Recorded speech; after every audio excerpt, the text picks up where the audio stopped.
திமுக ஆட்சியில் ஊழல் இல்லாத துறையே இல்லை என்ற அளவில் ஊழல் நடந்துள்ளது என அதிமுக பொதுச் செயலாளர் எடப்பாடி பழனிசாமி விமர்சித்துள்ளார். திருவள்ளூர் மாவட்டம் அம்பத்தூரில் பரப்புரை மேற்கொண்ட அவர், கடந்த 5 ஆண்டுகளில் மட்டும் டாஸ்மாக் கடைகளில் 24,000 கோடி ரூபாய் ஊழல் நடந்துள்ளது என கூறினார்.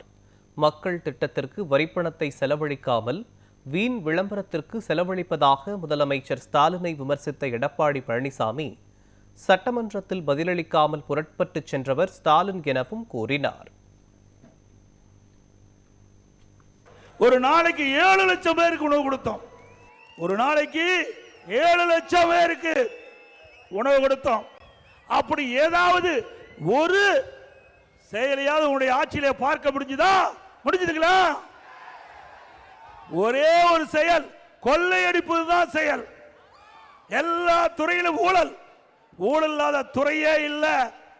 டாஸ்மாக் 10 ரூபாய் யாருங்க? பாரு பாலாஜி. எந்த காலத்திலும் மக்கள் மறக்க மாட்டாங்க. இன்றைக்கு தமிழகத்தில் சுமார் 6,000 மதுக்கடைகள் இருக்கின்றன, டாஸ்மாக் கடை. அந்த 6,000 டாஸ்மாக் கடையில் ஒரு நாளைக்கு 1.5 கோடி பாட்டில் விற்பனை ஆகுது.